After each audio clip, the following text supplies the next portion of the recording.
This man vanished for 17 years. Yet the world never stopped revering him. Now, with time and space twisted against him, he has returned to Earth once more. Decades spent deep in a dungeon with not a single woman in sight. The moment he spots a beauty on a billboard, he just cannot help himself. 17 years ago, the dungeon tore open without warning. Countless monsters surged up from the depths. Ximen Ye, the most powerful transcendent on Earth, led 7 mighty warriors into brutal combat against the creatures of the underground. Just as they stormed the final stronghold of the underground civilization, the dungeon began to collapse. To seal the monsters inside for good, Ximen Ye made the call alone. He stood his ground against 100,000 monsters by himself. With that, the war between humans and monsters, fought across decades, finally came to an end. The 7 surviving transcendents became the heroes of humanity. But Ximen Ye, who never came back, became something more, a legend. And just like that, 17 years passed. A world free of monsters no longer needed transcendents as protectors. Instead, they compete on behalf of their nations in head-to-head battles. Yet Nation A, the very country that crushed countless dungeons and gave birth to the 7 heroes, sits dead last. The crowd's jeers and the flood of online comments leave Coach Baek Ji-ho utterly speechless. As one of the original 7 heroes, he has lost 3 matches straight since taking the job. The crowd is not wrong. Aside from Baek Ha-yeon, the rest are nobodies. Is Nation A's transcendent program really finished? Thinking back to his old comrades, Baek Ji-ho finds the new generation of transcendents deeply disappointing. No fire, no will. Baek Ji-ho decides this is the moment to resign as head coach. He refuses to let a lifetime of glory be buried here. Just then, the association president calls him. He expects a scolding for failing as a coach. Instead, the news leaves him completely dumbstruck. At that very moment, above the plaza where Ximen Ye's statue stands, a dimensional rift splits open.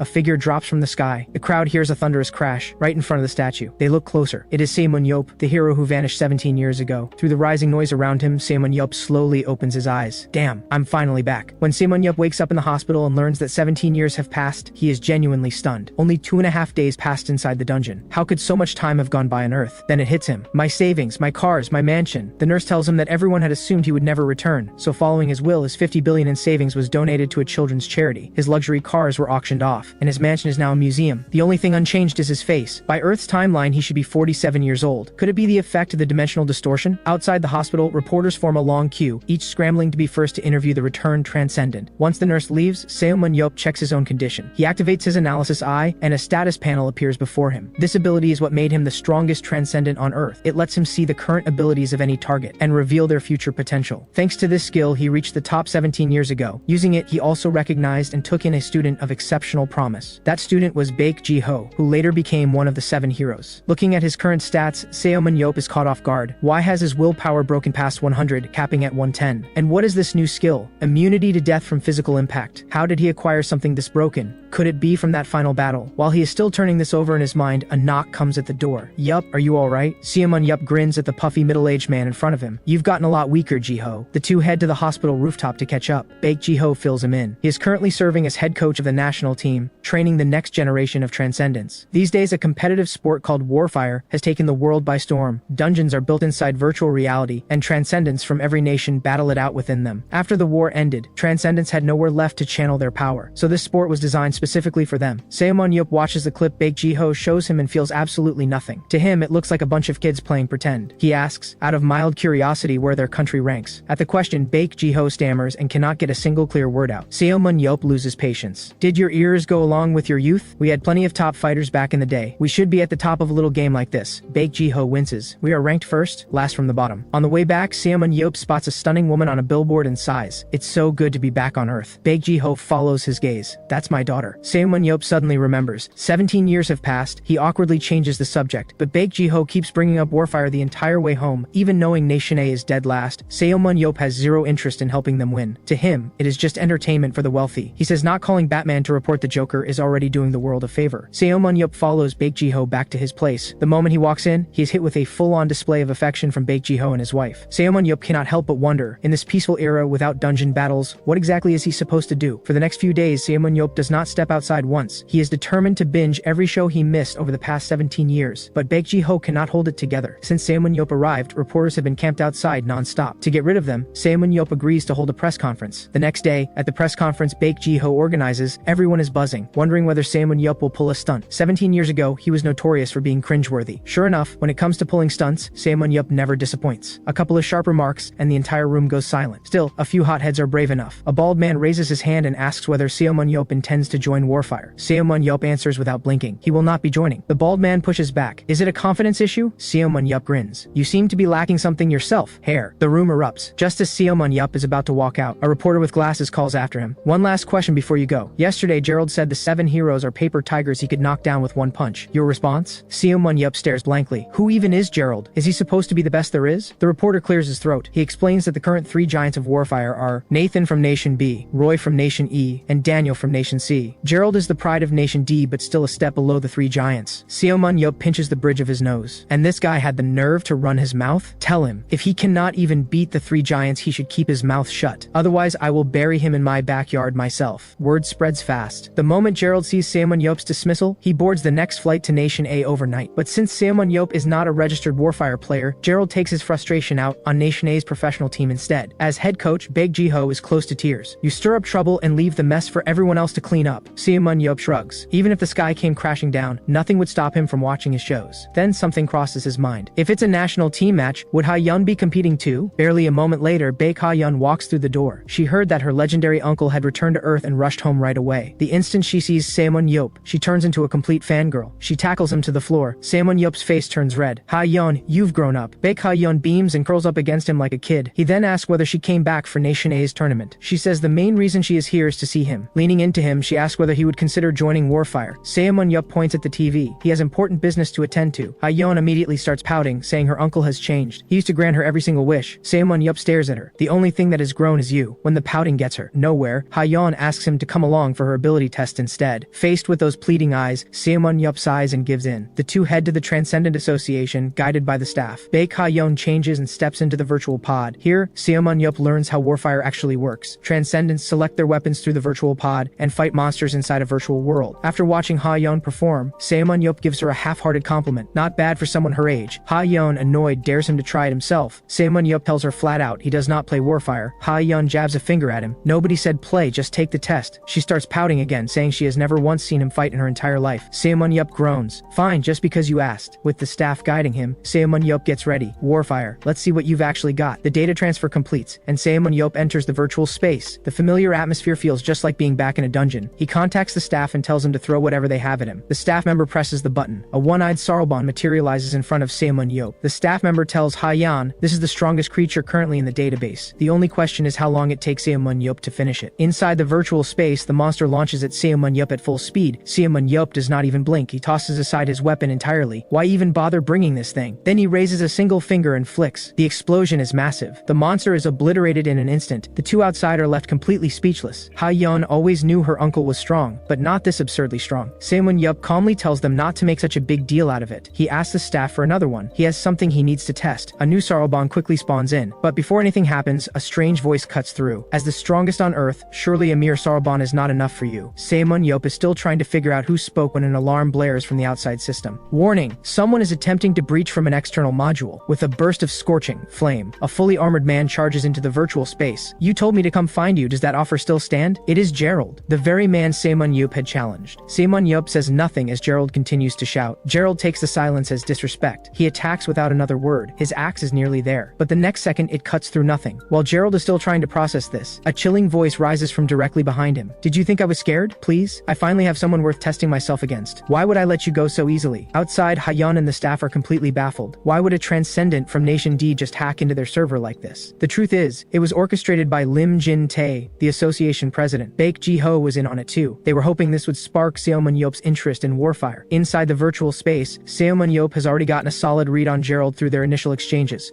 But for a clearer picture, Ximen Ye activates his analysis eye. He sees that aside from speed, all of Gerald's other stats sit above 80%. His strength and endurance have both hit the cap of 100. The man was practically built to be a tank. Ximen Ye cannot help but think, if he had met this guy 17 years ago, he might have brought him to that final dungeon. Thinking of the new ability he gained back at the hospital, he had been planning to test it on a monster. But now this guy showed up, why not use him instead? With that settled, Ximen Ye grabs his weapon and charges. Gerald scoffs. That technique? I could read it in my sleep. He swings the axe down, then freezes. Why did he not move? That makes no sense. Ximen Ye stares back with a dangerous smile. Let me show you what being completely outclassed actually looks like. The axe lands. Ximen Ye is slammed into the ground. Outside, Ha-yeon and the others gasp. They have no idea if Ximen Ye is pulling another stunt. Gerald is just as confused. Why did he not dodge? It was as if he wanted to get hit. Then, in a lazy, unhurried tone, Ximen Ye speaks, and a bolt of lightning tears through the air. Gerald stares in shock, but before he he can make sense of it, Ximen Ye steps out of the smoke completely unharmed. This is the new skill Ximen Ye gained upon returning to Earth, Undying. It grants full immunity to physical damage and rapid wound recovery. Ximen Ye grins at the dumbfounded Gerald. Impressive, right? Gerald completely loses his composure. How is anyone supposed to fight this? But having tested the skill, Ximen Ye asked the staff to disable it. He finally found a decent sparring partner. He is not about to scare him off. Once Undying is disabled, Ximen Ye turns back to Gerald. I did not want you making excuses after losing. Now fight me properly. Gerald tosses him a weapon from the ground. You are just as arrogant as the rumors say. Wrong. The rumors are false. I am far better than anything they say. That said, you cannot even beat the 3 giants, and you come here to challenge me? That takes a special kind of nerve. Gerald's temper snaps on the spot. He launches himself at Ximen Ye at full speed. Ximen Ye blocks the charge without even breaking a sweat. Then he blinks out of existence. While Gerald is still looking around in confusion, Ximen Ye's mocking voice comes from right behind him. A sudden reverse thrust drives straight at Gerald's face. Gerald's instincts fire. He drops back fast, putting distance between them. But Ximen Ye looks like he has already had his fun. He channels all his power into his spear. He hurls it. The spear tears through the air with a sonic boom. Gerald raises his shield, but still gets launched off his feet. Ximen Ye looks down at Gerald on one knee. He smiles with complete confidence. It is over. I have already won. Gerald immediately protests. The spear missed, he says. Ximen Ye scoffs. I aimed wide on purpose. I went easy on you. Stop making excuses. Either way, you will never beat me with a shield that size. Gerald stares at him, puzzled. Ximen Ye starts coaching him on the spot. Do not rely on your size. Switch to a smaller shield and you open up your field of vision. Given your agility and control, that setup suits you far better. Gerald eyes him with suspicion. Are you seriously trying to trick me? Are you kidding? Even if I taught you everything I know, you still would not beat me. Listening to the exchange from outside, Baek Ji-ho grinds his teeth. Ximen Ye always has to pull something wild. Gerald was already a nightmare to deal with. Now he is making it worse. Having finished his impromptu lesson, Ximen Ye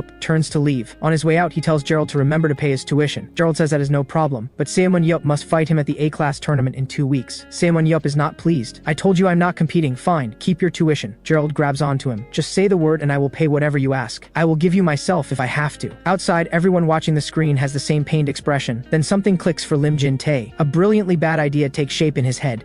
Looks like it is time to make use of this situation. After Ximen Ye wraps up with Gerald, Lim Jin-tae hands the footage of their conversation to the media. He also leaks a statement. If Nation D wins their upcoming match with a clean sweep, Ximen Ye will personally compete in a friendly match between the two nations. Ximen Ye is at home watching his shows when he sees the news. He hits the roof. If Lim Jin-tae were not his oldest friend, he would tear the entire Transcendent Association to the ground. Lim Jin-tae puts on his best wounded look and says he had no choice. Being the president of the Warfire Association comes with enormous pressure, but he tells Ximen Ye not to worry. There are 3 matches in the series. If Nation D fails to win even 1 match with their full roster intact, the friendly match is off. Ximen Ye is not happy about it, but for the sake of their long history, he lets it go. He makes one thing clear though. This is the last time. The moment even one Nation D player goes down, no amount of begging will get him into that match. Lim Jin-tae swears up and down that it is a deal. But what Ximen Ye does not yet know, Nation A's Transcendents never fail to disappoint. This match is practically guaranteed to go the wrong way. Back home, Ximen Ye settles in to get back to his shows, but every channel is running stories about him. It drives him up the wall. Just as he is about to step outside for some air, he hears the sounds of Ha-yeon training nearby. Baek Ha-yeon is working on her agility under her father's supervision. Baek Ji-ho tells her that as a support striker, the key to supporting her teammates better is to sharpen her mobility above all else. Ximen Ye overhears this from behind and immediately senses something is off. He activates his analysis eye and pulls up Ha-yeon's stats. Ha-yeon's agility is already maxed out, and her growth ceiling is far lower than her father's was at her age, yet her potential in strength and endurance far exceeds his. Baek Ji-ho's training method may have worked for himself, but applied to his daughter it is completely wrong, and positioning her as a support striker is an even worse idea. Ximen Ye looks over at Ha-yeon catching her breath. He thinks to himself, this is their ace? At this level they might not take out a single Nation D player. He steps in and tells Ha-yeon to stop training agility and speed entirely. Baek Ji-ho pushes back. He believes she still has room to improve. Ximen Ye points straight at him. Your daughter has the same speed type build as you, even the same ability. That is why you want to mold her in your image, but she is not you. He turns to Ha-yeon. You keep using your whip to bind enemies and hand them off to your teammates. That is entirely wrong. You are capable of finishing them yourself. Why hand them over to teammates who cannot even close the deal? What you need to train right now is strength and swordsmanship. He picks up a weapon from the ground to demonstrate. The whip coils around the sandbag. Ximen Ye drives a clean horizontal slash. In the blink of an eye, the sandbag is split clean in 2. Both of them stand there with their mouths open. Ximen Ye says calmly, starting today, Ha-yeon's role changes from support striker to close-range fighter. For the next 14 days, I will be training her personally. Back home, Gerald takes Ximen Ye's advice to heart and swaps his massive shield for the smallest size available. The results speak for themselves. The weakness he had been carrying is gone. Even his manager notices the change and tells him, keep this up, and beating the 3 giants is only a matter of time. Gerald asks him, if you put a number on this improvement, what would it be worth? The manager thinks it over. About 10 million. Master this style fully and your next contract renewal could be worth even more. Gerald looks over at Ximen Ye on the TV screen. Good. Wire 10 million to Ximen Ye right now. Tell him it is tuition from Gerald. Well, nobody expected the bald guy to actually be a man of his his word. 2 weeks pass in no time. The match between Nation A and Nation D opens to a roaring crowd. The host makes the introductions and both teams take the field one by one. Ximen Ye is seated in the stands, genuinely curious to see what Ha-yeon can do in her new role. The dungeon chosen for this match is an underground ancient city guarded by skeleton warriors, the Palace of Maltaborni. It has 3 floors, each with a boss. The first floor holds the skeleton warlord, the second floor, the Death Knight, and at the very top, the Bone Dragon and the Sorcerer. The rules are simple. Wipe out the opposing team to win. Killing monsters or enemy players earns kill points. The more points you stack, the greater the rewards. Both teams enter their virtual pods. The first match begins. Both sides push toward the boss from opposite ends of the map. The Nation D Transcendent team, led by Gerald, moves with disciplined precision. Their mobility is not the fastest, but their defense is an absolute wall. Nation A's team, led by Baek Ha-yeon, is the complete opposite. They skip past the lower-level enemies on the first floor and charge straight for the boss room. Watching his daughter charge across the screen, Baek Ji-ho quietly cheers her on. This strategy was his idea. It is a high-risk move, but a successful run would net them a massive kill point lead. And once the boss falls, the first floor locks down within minutes, potentially throwing Nation D's entire game plan into chaos. Ha-yeon reaches the skeleton warlord fast, but as the fight begins, Nation D scouts have already spotted everything. The intel is relayed back to Gerald immediately. Gerald orders his team to stop hunting and converge on the boss zone as fast as possible. But Gerald's own speed is a limiting factor. He turns to one of his teammates. "This is on you and your ability now." Meanwhile, Ha-yeon and her teammates are deep in their fight against the skeleton warlord when Gerald comes flying in like a cannonball. He cuts off Ha-yeon's attack on the boss and slams straight into her, knocking her out of the match. Outside the screen, Baek Ji-ho stares in shock. He can see it. Gerald was launched across the map using a teammate's ability. Without Ha-yeon, the rest of the team stands no chance against Nation D. They are wiped out soon after. Ha-yeon steps out of her virtual pod looking crushed. She had her uncle's coaching this time, so why did they still lose? She pushes open the locker room door and walks straight into Ximen Ye's voice. He has seen enough. That match was painful to watch. He is going to draw up their strategy himself, and it will be a strategy that takes Gerald down at least once. The second match gets underway quickly. This time, Nation D splits into 2 squads from the opening. A 6-man advance squad uses their speed to lock down the hunting zones early. Gerald leads the second squad and focuses entirely on kills. Over on Nation A side, they abandon their defensive approach entirely and charge as one. The commentators are left completely dumbfounded. Did Nation A just break? Why did the entire team turn into hotheads? In the stands, Ximen Ye watches with a quiet smile. Good. Follow the plan and there will be an opening. The strategy Ximen Ye designed is a surprise attack. He cleared this very dungeon himself when he was young. On the surface, the Palace of Maltaborni appears to be a one-way structure, but hidden beneath it is a side passage built by the underground civilization, a secret route perfectly suited for ambushes. Very few people know how to find it. As long as the map is a faithful reconstruction, it will be there. Ximen Ye's instructions are clear. Once the full team is inside the secret passage, hit the scattered Nation D squad all at once. And when facing Gerald directly, go for his legs. Switching to the smaller shield has narrowed his defensive range, and covering his teammates is no longer as natural to him. That means he is not fully adapted yet. Finish the fight before he does. On top of that, Nation D needs to win with their full roster intact. Under that kind of pressure, hit from ambush by a force twice their size, Ximen Ye is certain Gerald will fall. Inside the virtual battlefield, Nation D scout near the boss zone is wondering where the entire Nation A team disappeared to, when Ha-yeon and her teammates have already found the secret passage. Gerald is mid-hunt when the wall behind him explodes. All 11 Nation A players pour through at once. Gerald's heart jolts. He throws up his defense immediately, but the attack is not aimed at him. It is aimed at the support players behind him. He takes down 3 Nation A players, but loses 2 of his own support players in the process. 3 against 8 is already a losing position, and Ha-yeon knows exactly where to hit him. Before long, all that remains is Gerald, with a broken leg. Gerald knows. A turnaround this fast, this precise, it could only be Ximen Ye's doing. The moment Nation D's ace Gerald is eliminated, the crowd erupts. This is an unbelievable turnaround. Nation A just took down 5 Nation D players. Baek Ji-ho stares at the big screen in a daze. Ximen Ye stands behind him completely calm. See? Told you. Ha-yeon was always going to take Gerald down. The match between Nation A and Nation D is over. 5 kills is a historic performance, but they still lost. Still, for the Nation A team, this is a long-awaited breakthrough. They finally snapped their losing streak,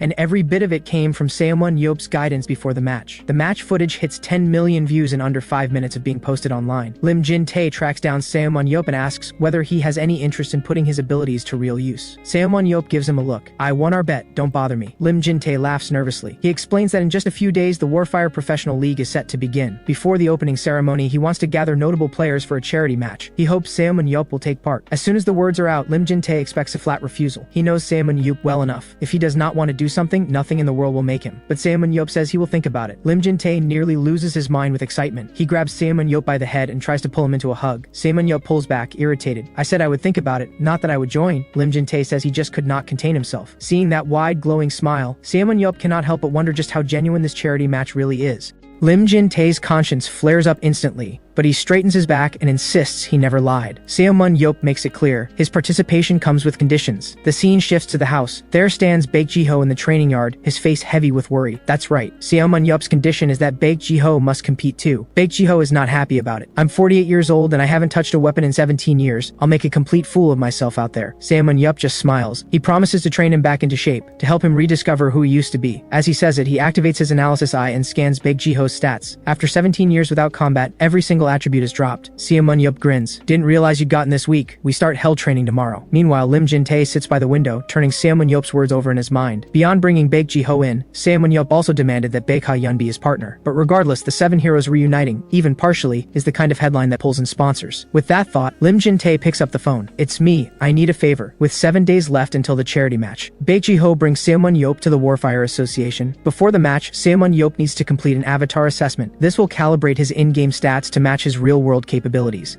The assessment covers 3 areas: strength, agility, and focus. The tests themselves are straightforward. Pull the handle, get your strength score. Ximen Ye follows the instructions and pulls 3 times in a row. The scores come in 813, 817, 819. Nothing remarkable. The staff barely react. Then comes the agility test. Following the instructions, Ximen Ye begins weaving through the course, but this time, the number that flashes up leaves the staff standing outside completely stunned. 971. For reference, Nathan, the fastest on land, sits at 1007. This score already puts Ximen Ye among the top few in the world. But Ximen Ye isn't satisfied. He thinks, push a little harder, and there might be more room to grow. With that thought, he sharpens his focus. He can't quite explain it, but today, he feels incredible. Locked in, Ximen Ye runs the course again. This time he's even faster. When the result appears, everyone outside gasps. How is that possible? Ximen Ye has scored 1007, tied with Nathan, the fastest transcendent on land. Ximen Ye is puzzled. His agility attribute is 97%. Nathan's is 100%. How could they possibly score the same? He decides to retest his strength. This time he focuses first, then pulls with everything he has. The score jumps again, 890. Ximen Ye reflects on the change. That sensation just now, it feels strangely familiar. Then it hits him. That's it. The same feeling from when he was left alone in that final dungeon, fighting with everything he had. The moment he pushed his willpower far beyond human limits, staring death in the face. No wonder his willpower broke through the human ceiling. So that breakthrough carries other effects too. With that mystery solved, Ximen Ye moves on to the final test. A glowing orb, designed to measure focus score. Place your hand on it, channel your focus, and the orb changes color. Ximen Ye had already pushed his focus score to the maximum of 100 through meditation. This test holds no challenge for him. The moment his hand touches the orb, the number climbs so fast it leaves everyone outside frozen in place. The orb turns deep black violet. The final score appears on the big screen. The staff's jaws drop. None of them can speak. 1030. He has just shattered the all-time human record. Word spreads fast. Ximen Ye is entering the charity match hosted by Nation A. The big players from around the world begin to move. Furman, Nation D's most prominent agent, steps off the plane and can't help but reflect. 15 years ago, Nation A was overflowing with elite fighters, and it was thanks to him recruiting so many of them back to Nation D that he was able to build his top-tier agency. His one regret was never landing Baek Ji-ho. But back then, none of the 7 heroes had any interest in Warfire. This time though, he absolutely cannot let Ximen Ye slip through his fingers. And Furman isn't alone.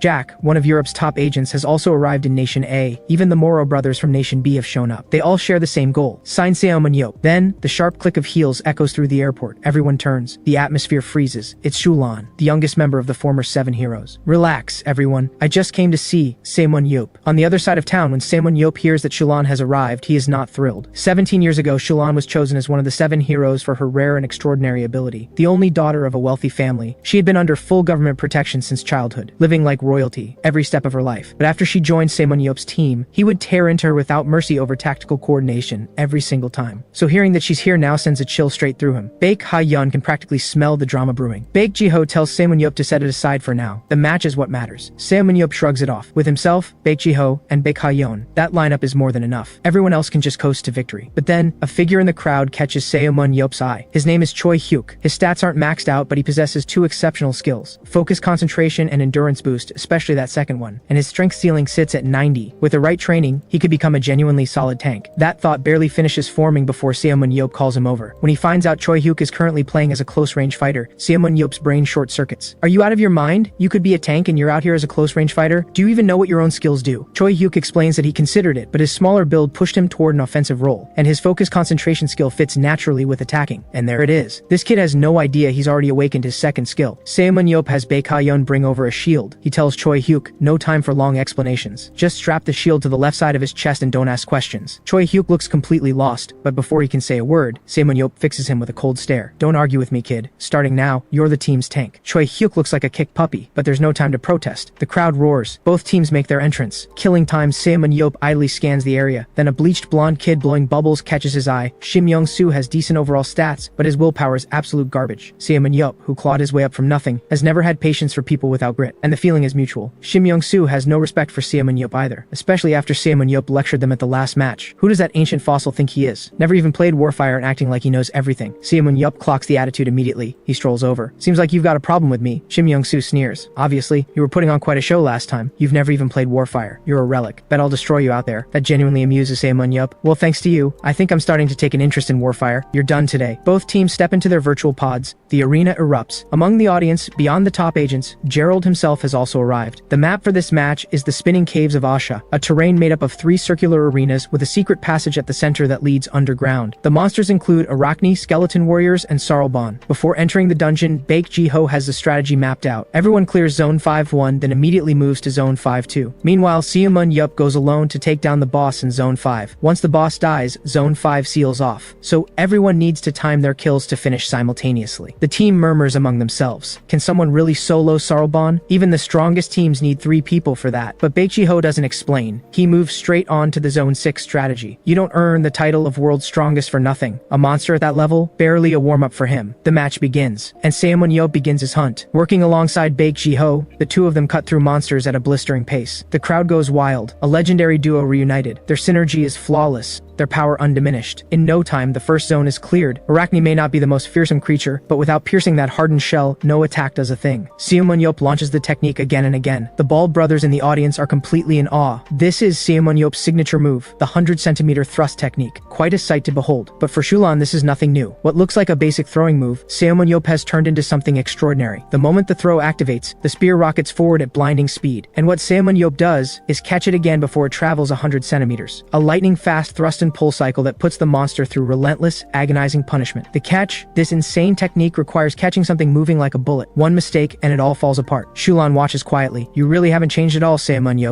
Meanwhile, Baek Ji-ho is rallying the team to push into Zone 2. That's when he notices Ximen Ye is gone. Choi Hyuk tells him he said he wanted to stretch his legs a bit. He's probably already at the boss room. Baek Ji-ho sighs. That guy never changes, always pulling stunts like this. He gathers the remaining 9 and pushes forward to clear Zone 2. Meanwhile, deep inside the boss chamber of Zone 3, Ximen Ye stands before Sarlbon smiling. As if sensing that unnerving familiarity, Sarlbon lets out a thunderous roar and lunges. Ximen Ye sidesteps it without so much as flinching, still as hot-headed as ever. As he speaks, electricity crackles along the length of his spear. He channels the full force of the lightning and drives it forward with everything he has, pushing the strike to its absolute limit. The blue tip of the spear buries itself into the serpent's lower jaw, but the blow doesn't finish it. By the time the rest of the team arrives, the boss is barely breathing, stripped of any ability to fight back. It turns out Ximen Ye had figured something out. The higher the level of a kill in virtual space, the greater the stat boost the attacker's avatar receives. So he deliberately left the finishing blow for the weaker members of the team. He leaps down from Sarlbon. Baek Ji-ho, Ha-yeon, come with me. I just had a brilliant idea. No sooner has the first boss fallen than Ximen Ye takes Baek Ji-ho and Baek Ha-yeon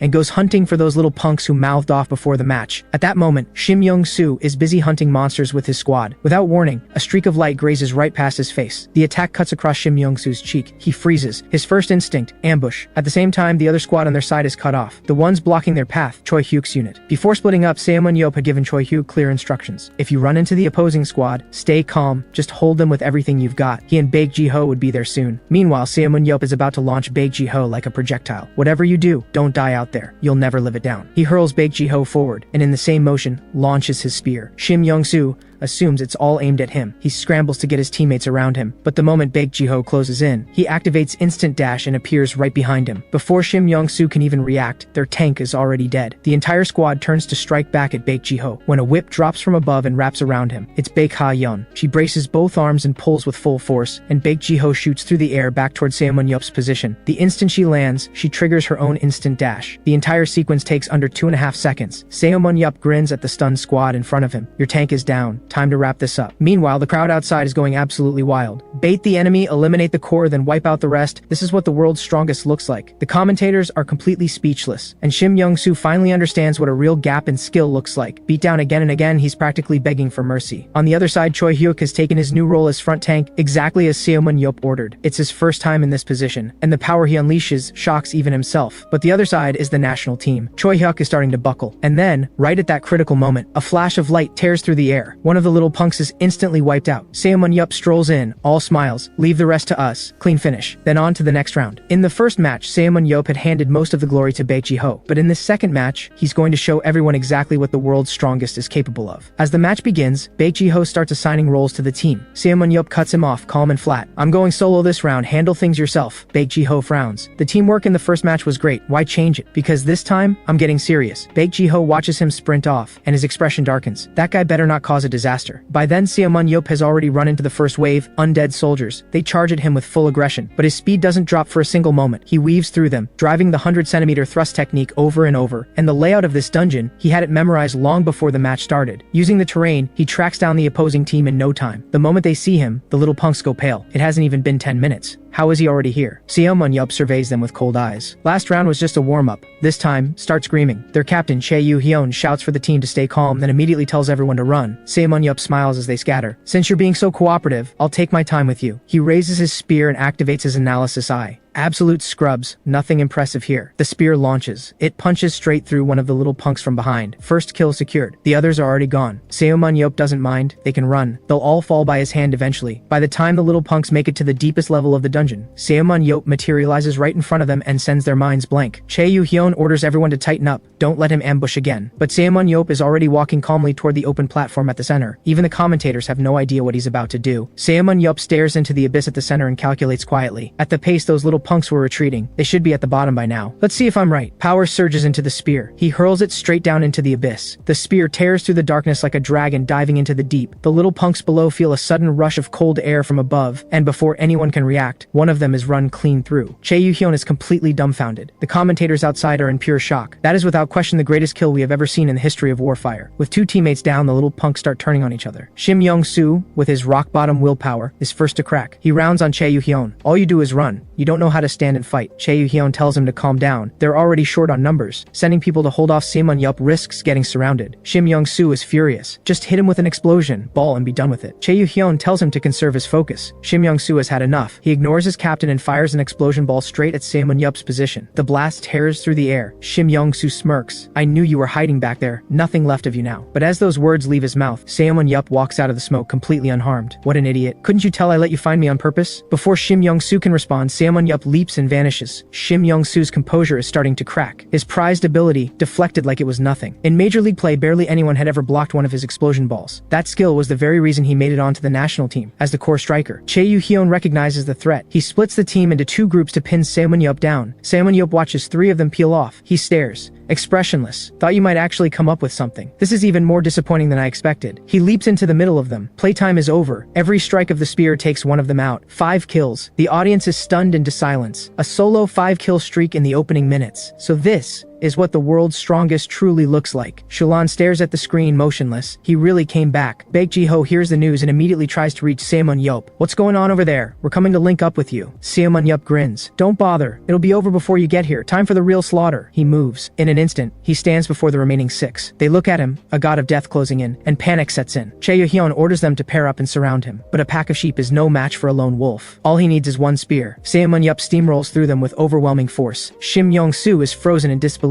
What kind of monster did they provoke? He watches Ximen Ye advance toward him step by step, and despair sets in completely. What awaits him is a beating with no end. They emerge from their virtual pods. The host rushes straight to Ximen Ye. She asks if he has any advice for the national team. Ximen Ye scratches his head. He genuinely can't think of any. If I had to say something, just tear it all down and start over. The host follows up. Has he ever considered becoming a coach? Ximen Ye smiles. Depends on how serious the offer is. On the way back, Baek Ji-ho asks if he's serious about coaching. Ximen Ye says if the price is right, he'd he'd consider it, but he also tells Baek Ji-ho to step down as head coach. Flat out, he's not cut out for teaching. Baek Ji-ho takes that hard. He had spent 11 years alongside Ximen Ye. He thought he'd grown into someone who could hold his own, not this. And Emre Kasa, another of the 7 heroes, had become a world-class head coach. By comparison, this feels like complete failure. He asks if Ximen Ye would take on the role of technical coach instead. Same answer, right price, anything is possible. But for old time's sake, he'll throw in a few tips for free. First, bring Choi Hyuk onto the national team as a tank. Second, use Liu Bihu as a trump card for one-shot kills. That acceleration skill of his has its uses. Third, move Chae Yu-hyun from front tank to support tank in the back line. And last, cut the vice chairman's son, Shim Yong-soo. Baek Ji-ho pushes back, not because he's worried about the vice chairman, but because Shim Yong-soo's stats are genuinely among the best on the national team. Ximen Ye scoffs. What's the point of raw ability if your willpower is that of a child? A person like that is poison to the whole team, unless you can build his willpower up from scratch. Talking as they go, the two arrive at Hotel Henrik's. A banquet follows the charity match, and Ximen Ye, as the star of the show, has to make an appearance. The room is also full of top agents from across the world. The moment Ximen Ye arrives, Jack is the first to approach. After a brief exchange, Jack hands over his card. Jack has barely stepped away when the Bald brothers push through. Ximen Ye knows them. They used to run underground arms dealing tied to dungeon operations. Baek Ha-yeon leans in quietly. They're out of that business now. They own a Warfire club. Nathan, one of the 3 giants, is on their roster. That clicks everything into place for Ximen Ye. He asks them straight, are they here to recruit him? The Bald brothers smile, genuine enough. Landing the world's #1 would be incredible, of course, but we'd never pressure anyone into something they don't want. Right now, it's Baek Ha-yeon we're interested in. We want her on our roster. Ximen Ye laughs. You've got good taste, I'll give you that. But are you sure this isn't just your way of getting to me? They insist, absolutely not. They made the decision after watching Baek Ha-yeon's match, full stop. Of course, if you wanted to join too, we wouldn't complain. Ximen Ye stares at them. Your agenda is written all over your faces. Still, if Baek Ha-yeon joined their club, she'd have real room to grow. He sends the Bald brothers off thinking that's the last of it for tonight. Just as he and Baek Ha-yeon are about to slip away for a card game, a voice stops him again. Ximen Ye exhales sharply. Are you serious right now? Apologies for the interruption. My name is Ximen Ye, government secretary. Are you familiar with the transcendent merit system? Ximen Ye blinks. Isn't that just a pipe dream?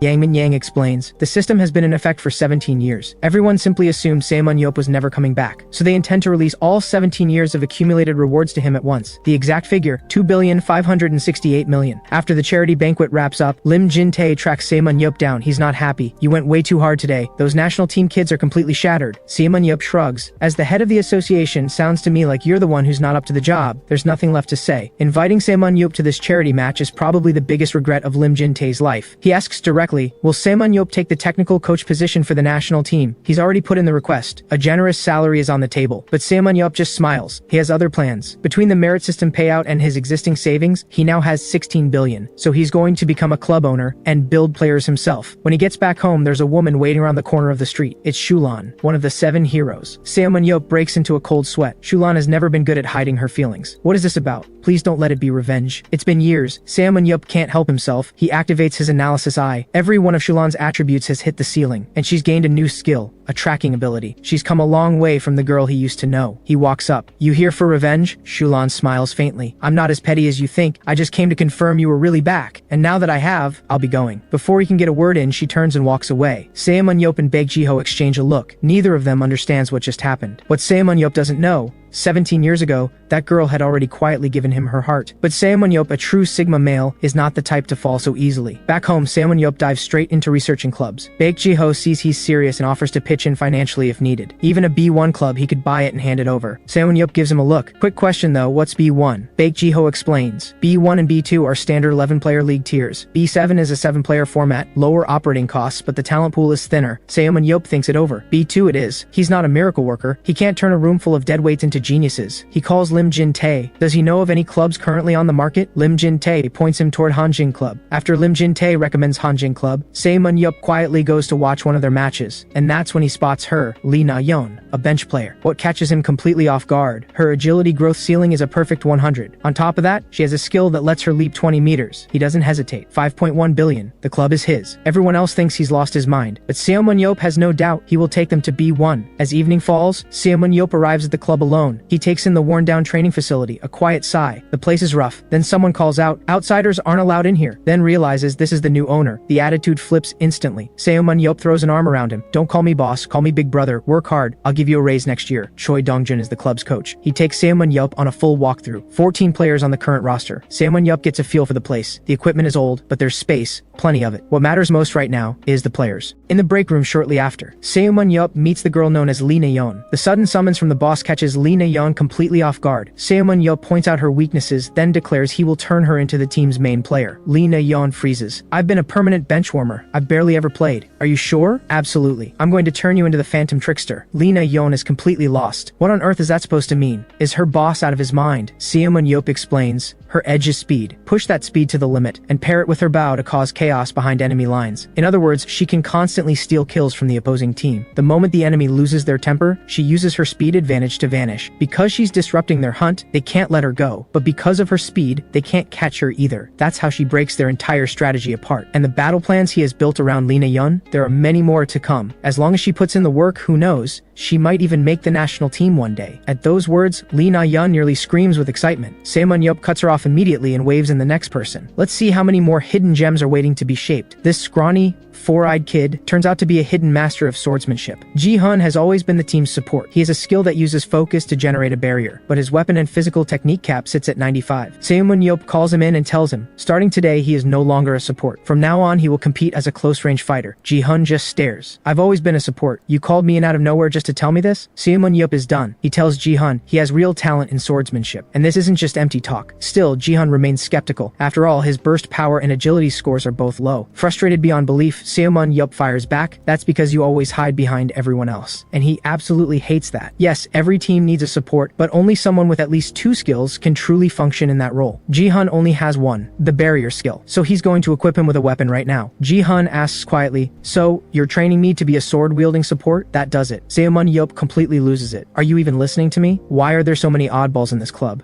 From now on, you are a close-range fighter.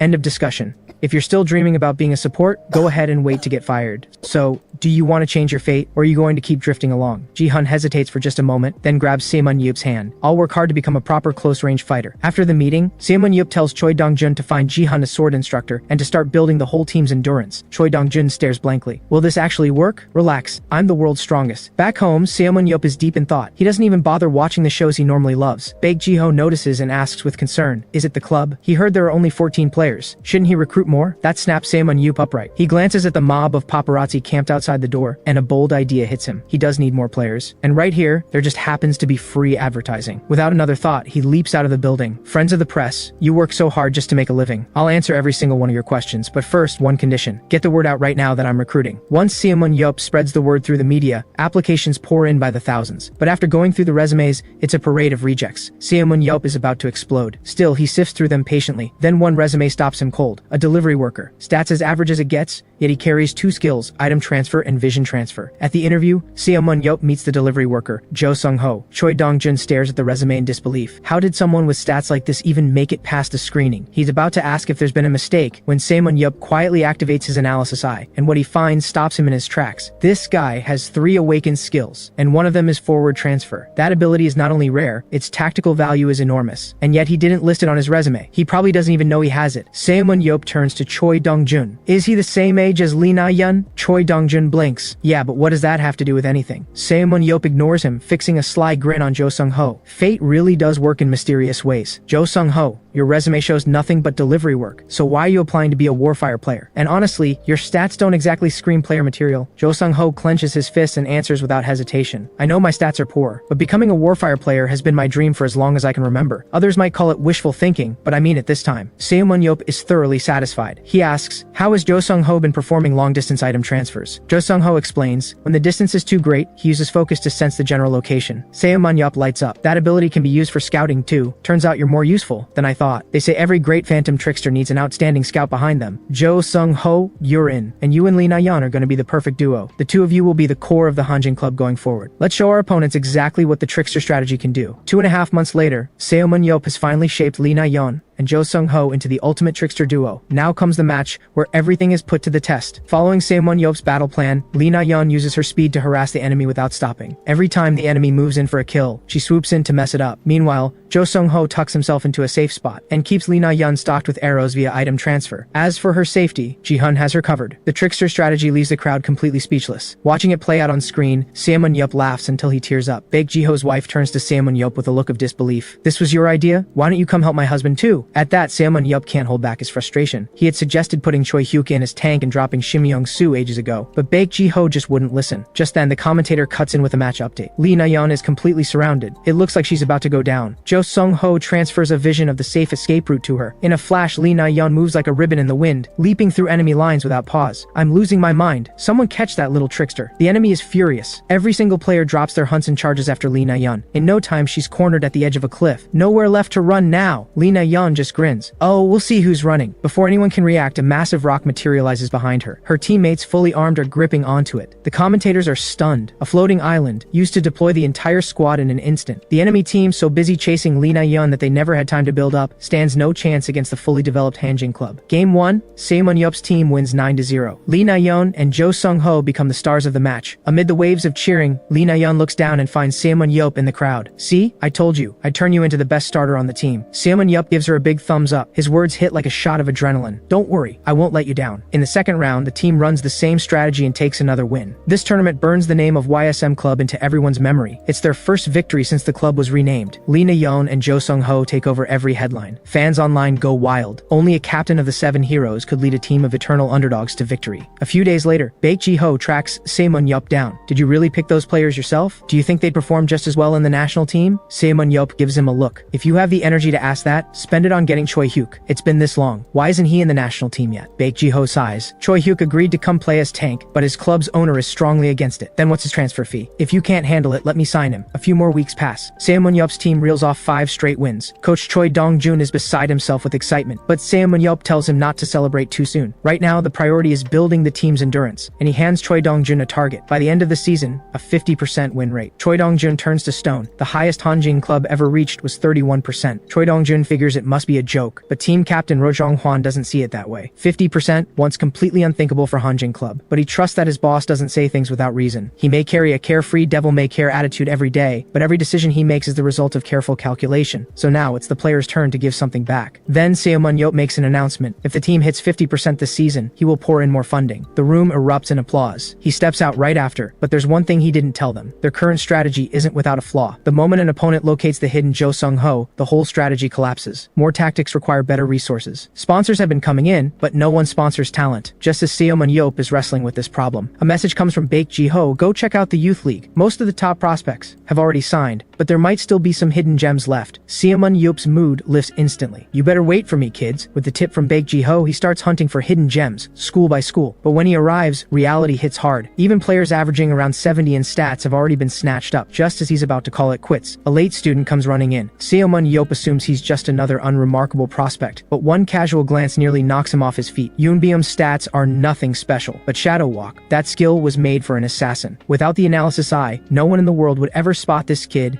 and the extraordinary ability he carries. Ximen Ye moves to sign Yoonbyum right then and there. Yoonbyum is startled. You don't even know me, why would you offer me a spot? My strength is low, my speed is low, even my ability is ordinary. Ximen Ye narrows his eyes. Are you questioning my judgment? I'm the one who discovered Lee Na-yeon and Jo Sung-ho. Ji-hun used to be a nobody of a support. I found him too. Even so, Yoonbyum can't shake his self-doubt. Ximen Ye explains, his ability is tied to his personality. It falls under the shadow attribute, and that can be changed with effort. He offers a deal, 3 years. If Yoonbyum wants out at the end, he'll receive 300 million in compensation. That number stops Yoonbyum cold. He asks if he can talk it over with his mother first. Ximen Ye grabs him. What's there to discuss? Let's go. Back home, Yoonbyum's mother happily hands over her son without a second thought. With this first success, Ximen Ye heads into the rest of his scouting with full confidence. But the reality is brutal. Nearly every school has been cleaned out. By evening, he reaches the last school on his list, and what he finds there irritates him even more. There's clearly a student here with solid stats and a strong ability, but the kid is stone cold stubborn. He says warfire is just a hobby to him. What he really wants is to become a writer, one who brings people dreams and hope. Ximen Ye is about to lose his patience. Then the word writer catches his ear. A plan forms instantly. He tells Choi Jong-min he was the hero who brought the world dreams and hopes 17 years ago. His biography has been published for years. His life is a novel. Write it out, and it would be a dark fantasy unlike anything the world has seen. He even hints at sharing untold stories from inside the dungeons, but only if Choi Jong-min joins the team. At that, Choi Jong-min can't hold back any longer. He signs on the spot. From this point on, Ximen Ye's team finally begins to take real real shape. Just as he's leaving, Choi Jung-min calls after him. Why can't he find any weaknesses on Ximen Ye? His observation ability can pinpoint the weaknesses of national team players. And someone as perfect as you, why become a club owner? If you competed instead, wouldn't that mean? Before he can finish, Ximen Ye cuts him off. I have no interest in bullying beginners. After all, I'm just a living legend. After learning that Choi Hyuk still hasn't been selected for the national team, Ximen Ye heads straight to Twin Star Club that same day. The security team forms a wall outside, so he puts on a quick combat display right there on the spot. And just like that, Ximen Ye strolls right in. Taking in the gleaming towers all around him, Ximen Ye can't help but think, money really is a beautiful thing. Other teams get to train on proper tracks. His team climbs a mountain every single day, all because his club sits 500 meters up the side of a mountain. Just then, the club manager intercepts him. Knowing Ximen Ye is not someone to mess with, the manager tries to smooth talk him out the door. Ximen Ye doesn't buy it. He goes straight to the point. Why is Choi Hyuk being kept out of the national team? The manager breaks into a cold sweat. Coach Choi Moon-sung won't agree to reposition Choi Hyuk as tank. What does that have to do with me? That's what he thinks. But he smiles pleasantly and says they're working on it. Ximen Ye wastes no more words and heads straight to the coach's room. The moment Coach Choi Moon-sung sees Ximen Ye, he can't bring himself to make eye contact. Ximen Ye is puzzled. Have we met before? Your face is really familiar. Choi Moon-sung panics immediately and denies any connection. But it doesn't take long. Back in 1993, at the entrance to the Vengeful Spirit Temple dungeon, an unprecedented large-scale raid that involved nearly 200 transcendents, Ximen Ye, a rising talent at the time, was among them. He was 18 years old. Choi Moon-sung, 24 at the time, used his age as an excuse to defy orders. He triggered a trap on his own and added 9 full hours to the raid. When they came out, Ximen Ye nearly beat him to a pulp. And now, after all these years, of all people to run into,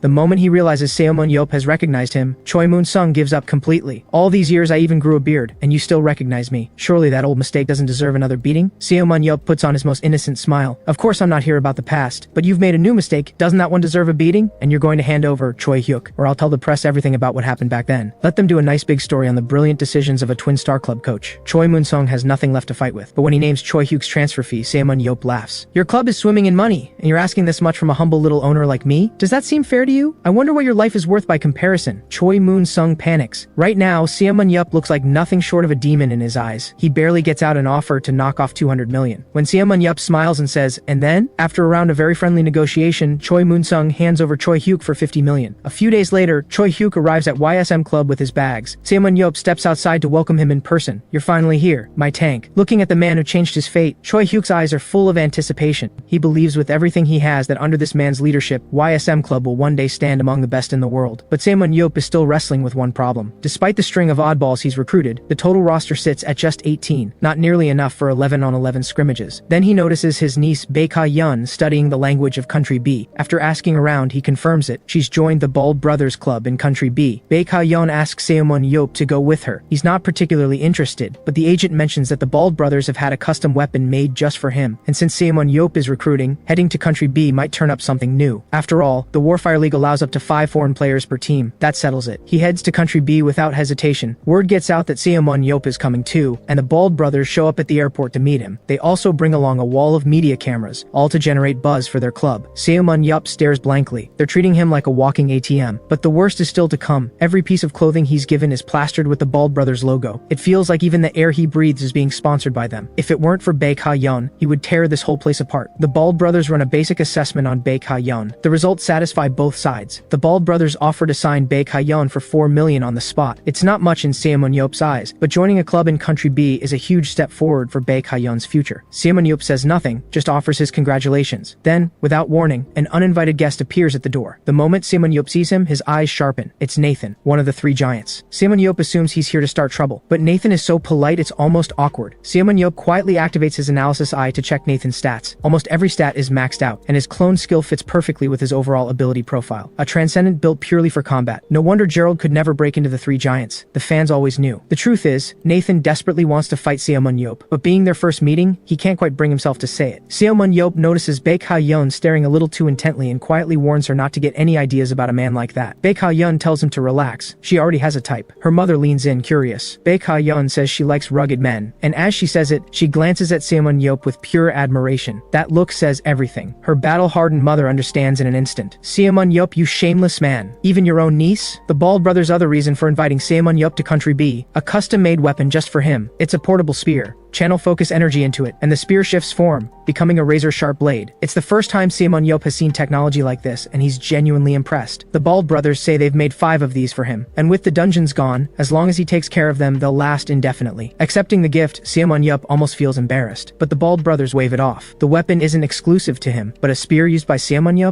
even a replica would sell like crazy. Unbelievable. You two are playing me. You want me as a free spokesperson? The Bald brothers tell him to calm down. It's not free. They'll pay $1.5 million per year in endorsement fees, and every time Ximen Ye carries a spear in a match, they'll add another $3 million on top. For the money's sake, Ximen Ye agrees, but he has no idea this is only the first step in the Bald brothers' scheme. He signs the contract in good spirits. Then the Bald brothers ask if he remembers Clause 2. The signee must not discard the weapon and must carry it at all times. Ximen Ye stares blankly. Why would I throw it away? The Bald brothers explain. Since he's not a registered Warfire player, the weapon can't pass through customs. To avoid breaching the contract, he has to register as a professional player right here. Ximen Ye looks completely trapped. He knew these two were up to something. Sensing the incoming explosion, the Bald brothers quickly explain. Joining the association comes with no obligations or restrictions whatsoever. If anything, it only opens up more options. He can step onto the field whenever he chooses. Ximen Ye lets out a long, helpless breath. It doesn't really change much, but getting played by these two is deeply, deeply irritating. When she hears the news, Baek Ha-yeon claps with delight. Congratulations, you landed a sponsorship deal and registered as an official professional player. I do hope you'll join our team though, then we could fight side by side. Just then, Nathan walks over. I heard you got a new weapon. Feel like putting it to the test? There's a practice match tomorrow morning. It'd be pretty interesting if you showed up. Taking in Nathan's barely contained competitive fire, Ximen Ye grins. You really don't hide that fighting spirit at all, do you? Alright then, see you on the field tomorrow. The next day, Ximen Ye arrives at the training facility with Baek Ha-yeon. As the world's strongest, his arrival instantly draws a crowd. Suddenly, a massive figure steps in front of him. Ximen Ye assumes trouble is coming, but the next second, the man is grinning from ear to ear asking for an autograph. Kichi Lucasta, one of the club's core players and apparently a huge fan. With the autograph in hand, Kichi beams like a kid on his birthday. He also promises to look after Baek Ha-yeon going forward. Eyeing this mountain of a man, Ximen Ye casually activates his analysis eye. Every stat except focus clears 90, and he carries 3 separate abilities. Nathan may be the team's ace, but this man is irreplaceable in his own right. Stack him up against Nathan or Gerald. He holds his own without question. Ximen Ye stares at the third ability, puzzled. How does someone end up with something like that? Does this guy just really love nature? Nathan walks over and fills him in. Kichi is remarkable beyond the field. Outside of competing, he runs a charity dedicated to protecting the world's forests. Noticing Nathan's wide smile, Ximen Ye asks what he's so happy about. Nathan looks almost shy. Because my dream is about to come true. For the new generation of transcendents, Ximen Ye is their idol, and the wall every one of them burns to surpass. 17 years ago, the world assumed Ximen Ye was gone for good. The transcendents who once followed him had long since stepped away from the fight. But the debate over who truly was the world's strongest transcendent never stopped. Nathan was the name brought up most often, second only to Ximen Ye himself. But deep down there was always one thing he regretted, never getting to fight the man known as the world's strongest. Now that dream is almost within reach, and Nathan can barely contain his excitement. Just then, Coach Coben arrives at the training ground. After a brief introduction, he announces that today's session will be different. Ximen Ye and Nathan will each lead a team in a full combat match. As for how teams are selected, they'll settle it with rock, paper, scissors. The rosters are filled out quickly. Both teams are then transported into a virtual space. What surprises Ximen Ye? It's just a straightforward arena. None of the layered complexity of a dungeon. So they want a direct head-on clash between Nathan and himself. That suits Ximen Ye just fine. The only question left, between a legend of the old era and a rising star of the new, who truly stands on top? Even though this is a team match, everyone instinctively clears the space around the two of them. Nathan opens first, using his superior speed. His twin blades slash toward Ximen Ye in a relentless storm. But Ximen Ye is a legend of a different era. His unified spear and shield flows without a gap. Shield blocking, spear thrusting, seamless and total. Every blade that seemed unstoppable is turned aside. They separate briefly, then Nathan charges in again. He knows that at range, twin blades are at a disadvantage. The only way is to keep pressing close and force Ximen Ye to react. But no matter how sharp his swordsmanship, Ximen Ye remains completely composed. Even the openings Nathan thinks he's spotted are nothing more than traps left on purpose. After 300 exchanges, Ximen Ye finally gets serious. The solid spear drives forward again and again with crushing force. If not for his superior speed, Nathan would have no chance of avoiding those devastating strikes. And what stuns him even more, Ximen Ye's unified spear and shield moves like flowing water. Aim for the spear and you get hit by the shield. Aim for the shield and you get pierced by the spear. And there's no breaking out of his attack range. He always holds the exact distance that makes a counterattack nearly impossible. This is the man who earned the title of the world's strongest. Not a single crack to be found. Nathan steadies himself. There's only one option left, a flash of light, and two Nathans stand side by side, his clone skill finally unleashed. At the sight of it, something shifts in Ximen Ye's eyes, so the clone finally shows up. On the sidelines, Coach Coben and the Ball brothers react with disbelief. Nathan's weapons being suppressed, that has never happened before. And for the past stretch of time, Ximen Ye has only fought underground enemies, no dedicated sparring against other transcendents. Nathan, on the other hand, has dedicated himself to studying how to defeat human opponents. But now that the clone is on the field, things might just shift. 4 flawless blades at once, not something most people can handle. The two Nathans close in fast. He expects Ximen Ye to do what every other opponent has done, back away. But Ximen Ye doesn't move an inch. Within seconds, hundreds of strikes fly. Not one of them lands. This is a battle with no visible path to victory.